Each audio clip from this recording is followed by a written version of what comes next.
We can now bring in France 24, Shona Bhattacharyya standing by in Osmaniye for us. Good afternoon to you, Shona. Talk us through what you've seen today and the conditions that rescue workers are working in. Well, the conditions of the rescue workers is quite difficult, although there are more and more rescue workers in the area. The state is more and more present as well. We saw this morning some burials. We went to the cemetery where a whole new section has been opened for the victims of this earthquake, making not tombstones, but grave after grave, digging grave after grave with bulldozers, and hundreds of people there to bury their dead.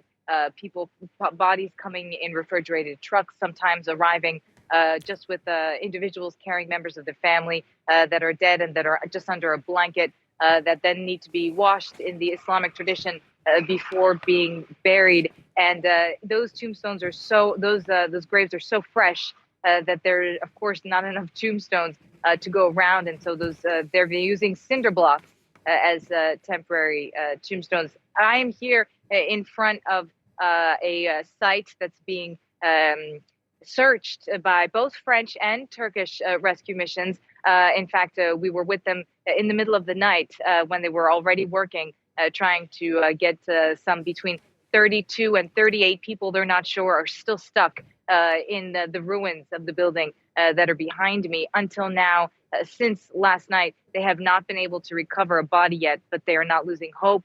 The problem with the site behind me is that it's very compact, the way that the building collapsed. And so it's not like floor by floor. Sometimes you can see they're squished, but there's still, you can differentiate the different floors. Here, it's just a pile of rubble. And what that means is that there are very few air pockets. It's very unlikely that the people that are in the rubble have enough air or have even any place to move if they're injured. So it's a really dire situation. Thankfully, things are picking up speed finally this third day after the earthquakes. And Shona, we have. I spoke to a doctor before talking to you, and he told me these next 24 hours are crucial. Clearly, you have rescue workers working around the clock, and they don't just stop at night because they need to bring out everyone alive they possibly can. So how are they doing it once the sun goes down? Well, what they need is significant technical support. So they need lights, they need cranes, they need even just support like a tea station to warm up, to have tea for the workers. They take a break, they drink a cup of tea, they go back. These are the kinds of support systems that are really necessary, because it's important to understand that here in Osmaniye, even though we're in southwest Turkey and that in the summer it's really hot, well, in the winter it's very cold at night, especially. Last night it was about -1, -2 degrees Celsius. It was very cold, and to be stuck outside in that time under the rubble is really frightening. And then even for the rescue teams, their conditions are not exactly ideal either to get people out of the rubble. But of course, the priority is to to those that are stuck. Yeah, exactly.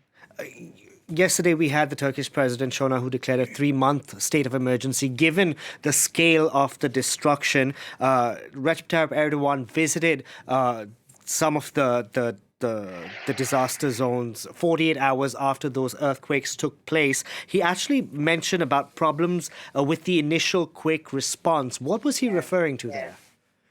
Yeah, so he spoke just a few hours ago from Kahramanmaraş, which was the epicenter of those two earthquakes, the double earthquakes that happened on Monday, about 10 hours apart, 8 hours apart, excluding, of course, all the aftershocks.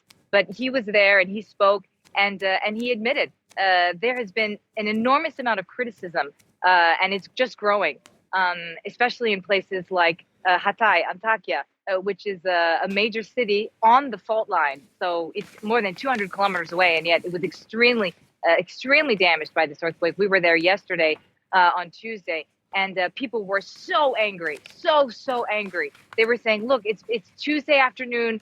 The help is just getting here now. This has been 1.5 days that we've been waiting. We've been asking, been pleading for help, and the help has not arrived. There are several reasons for that. We won't necessarily get into why it took so long, but it's very important that the president did acknowledge that there had been problems in the initial response, that it was a bit slow, but now he has figures to boast 100,000 volunteers and professional rescue workers from Turkey, 95,000 of them, 5,000 from across the world that are coming to help, more that are pouring in as we speak. Now it's much more, especially in the big cities. It is important, though, to note that in the villages and in the small towns, we're still getting reports of zero help 3 days after those double earthquakes. But the president also to promised to build new homes in the next few months for these people that now are homeless. He promised also 10,000 Turkish liras to each family. Now, we're not sure if there are families that are necessarily homeless now, but or all families that are affected in the area. That's several million people. 10,000 Turkish liras this Wednesday, because it changes almost every day, is about 500 euros. So that's a quite significant sum for a government that's teetering on the edge of economic catastrophe as it is. And he also offered to set up people in hotels in neighboring provinces that are just outside the affected zones, in Malatya, not Malatya, but in Mersin, in Antalya, places that are just outside the zone and where people can go if they have no family to go to, or if that family is already taking in other members. It's just a really complicated situation. And the president, of course, is conscious of the fact that that state of emergency that he just called, which is only in 10 provinces of Turkey, that counts about 81 provinces. But that state of emergency is for 3 months, and that 3 months is going to end on May 6th or 7th, which is literally a week before the presidential election. So he knows, he has that eye, and he knows that it's very important for the government to really do a good job right now, because there's a lot at stake. And in fact, for the anecdote, Recep Tayyip Erdogan came to power just 3 years after the last major earthquake that Turkey saw in 1999. He came to power in 2002, and at the time, part of his platform was to criticize the response of the government at the time, in the earthquake response that was quite devastating as well. Shona, thank you very much for that. Shona Bhattacharyya reporting there for us from Osmaniye, Turkey.